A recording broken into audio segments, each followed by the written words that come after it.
Greetings, welcome to the Vanilla 3 server. This is the map that as of yet has no name, and in this episode there will be spoilers about the theme and plot of the map. So if you don't want to watch this and be spoiled, if you haven't played the map yet, I would recommend you don't watch it. If you don't mind spoilers, I think there will be some interesting stuff in here about how the map is being made, and I haven't decided if I'm going to be putting this episode out before the map is released or after.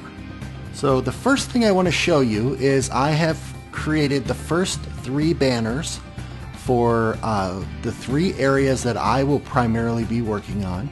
So area 3C, right now anyway, is the Ice Spikes biome, and each of these areas is basically going to be the home of a tribe of trolls. So in this case they will be some type of snowy trolls. In this case over here, this is the Mesa biome, and this is temporarily calling the Blood Spine tribe. So there's kind of like some sort of a white bony spine on a mesa field, sort of. Best I could do with the banner. And this one here is in the snowy forest, but I'm actually going to call it the Deku tribe. And if you know anything about the Deku tree from Zelda, you know that's a central location, but in this map it will be the Deku Shroom. So this is going to be a mushroomy area in the middle of the forest. And that's the one we're going to go take a look at next. Now I'm not going to spoil the entire plot line of the map just yet, but when you start off in spawn as the player, you're going to start off in this area over here, and you're going to get some background information, etc. And your job is going to be to find a bannerman, which is going to be a troll with a banner on his back, and follow the path of that particular bannerman to each of the lairs of the trolls. So in this case we're going to be going to the Deku tribe, and we're going to their lair, which is off this way in the snowy forest. And the first bannerman will probably be somewhere right about here at the entrance to the forest. The reason that I have him here is because I've made this all 2 block high, and I may replace some more of this with snow. I'm just sort of marking out the path for now. And this is going to force the player down this path. There's no way to get up and out unless you really try. Now if you really try to parkour, like, you can do something like that and get out, but I'm not, at the moment anyway, I'm not super worried. I just want to get you going off in the right direction, and then I'm thinking right about here the path will open up and you won't be forced down a path anymore, but you're going to see these trees with all the different Tim Burton like stripes, and you're going to kind of follow those weird trees as this is sort of simulating a long journey from the area where the humans live. Like, I'm saying humans, but I don't know if they will actually be humans, at the spawn town over to this land here. And this is my first area that I'm making. This is the area of the Deku Shroom. Now let's get a good nice little view of him here. So, oh, there's a bunny in my thing. So over here we have a barrier of mushrooms that the mobs cannot get past to get in, and we have a chicken around the Deku Shroom. And over here, I'm going to get rid of this snow wall once I'm done building. This is here at the moment just for me to... Oh, he stopped. Just for me to not be killed by mobs while I'm building. But here is the Deku Shroom, and the reason it's called the Deku Shroom is because it is sort of an homage to The Legend of Zelda. How did the bunny get out? That's weird. It's an homage to The Legend of Zelda's first dungeon called the Eagle Dungeon, and later retconned to be called the Deku Tree. Of course, this is the Minecraft version with mushrooms and snow all over it. And I think I showed you earlier, but probably not. Actually, I probably didn't show this, but right below this iron ore block is the skeleton spawner that I'm going to incorporate into the dungeon. And then I've got some cleanup to do back here. Like I said, I'm going to take out this wall here, and I'm going to build up more mushroom barrier. I just wasn't in the mood to make more of these crazy mushrooms right at this moment. So what I'm working on now, this is where the spoiler part really comes in. So you're going to come down here into this room, and there will be an NPC here, which is what I'm actually preparing to build right this moment. Alright, that is sand.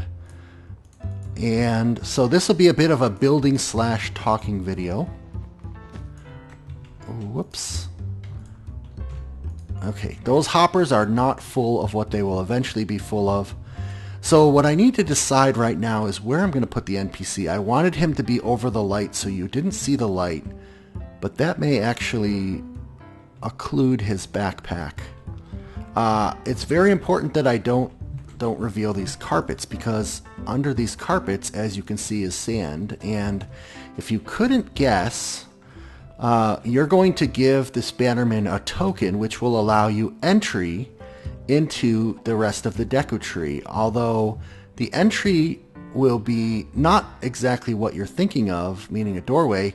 This light here will cause a block update, which will result in above this dirt is rose bushes holding up sand. I'm going to clear out all this dirt after I've built the whole dungeon, and this will become a falling sand trap, which will drop you down here into the dungeon proper. And you can see once again I have the symbol of the eagle, again an homage to Zelda's first dungeon. Now for those of you who watched my Color of Infinity build series, which was the survival map I made, or map that I made in survival before this, you know that I was really big on the map itself providing for me in terms of giving me what I need when I need it.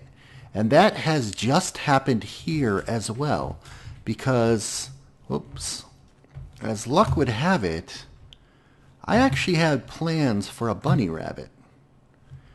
And I had completely forgotten that I wanted a bunny inside of my shroom, and yet here is a bunny. The map has this map has also provided exactly what I need when I need it.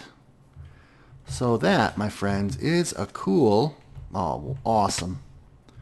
Ha! I got him over here. I got him over here. That is an awesome turn of events that I was not expecting. Come on, buddy. Alright, I wanted to show you a quick prototype of one of the puzzles that I'm going to put in my dungeon, and I call it bugs for now. Basically, the lore is going to be that these are bugs running around on the floor, and you actually have to capture them and take their husks or their carapaces and put them in a hopper or something. Whoops. Oh boy. Whoops, spoiler. Hold on, let me do it this way. Game mode S. Now, so when you have you can't punch them, you can't hit them, that doesn't do anything, because the armor stands are protected underneath the floor, but if you right click them, you can catch them. So I just caught this bug and I have its carapace, and I can catch this one if I'm quick enough, and I can get its husk. Now the player can then use these as helmets if they would like to, but I'm thinking that these will be put into a hopper or a chest to be evaluated, which opens the door to the next area. Unfortunately, helmets don't stack, so I can't. I don't think there's any way for me to force you to get helmets. Like if I do put a hopper here, they can put anything in they want in the hopper. But the goal of this will be to put the actual helmets in the hopper. And the way that this works is really simple. I just have pretty much a never-ending minecart track down here, and in the minecart track I have armor stands in minecarts, and this is all completely doable in survival mode. I tested it out just to make sure I could actually build it in survival mode, And it is definitely doable. And there's your bug running around on the floor. I think it's pretty darn cool. Alright, so I've done quite a bit more work off camera, but here's where you fall. You put the sand and carpets in here that fell from above. These two pistons, which I'll put blocks here later, will pop open. Come into this room, and when these two pop open, that's when the carts start moving around under the floor, and you'll see the brown and gold scarabs start moving around across the floor here.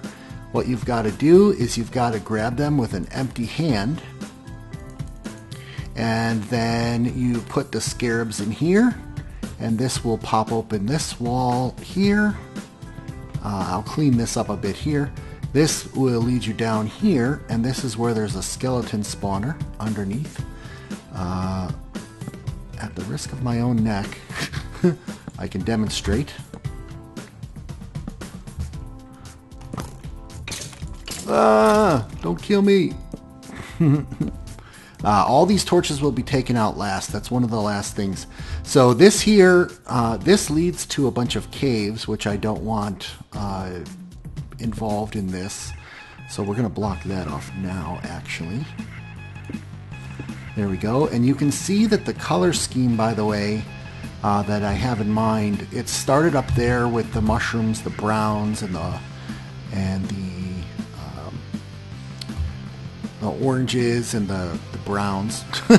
And then this room here, we've got sort of a transformation from the browns starting to bleed into the blues and the purples and the pinks. I should say the purples and the pinks, which is the color here in the myceliums. And so some of these pink colors, some of these blue colors will really pop out, and the rest of the dungeon will be pinks and purples, which I've never really seen pink and purple dungeons before. Sorry about that. And then white for iron. So, ooh. Oh, I might even leave that as the ceiling in this room. Interesting. So I'm going to make this room wider and bigger in that direction. There will be a puzzle in this room that has to do with the skeletons. And then I think possibly one more skeleton before you get to the end of this dungeon. But we're making pretty good progress. So hope you enjoyed this spoiler episode.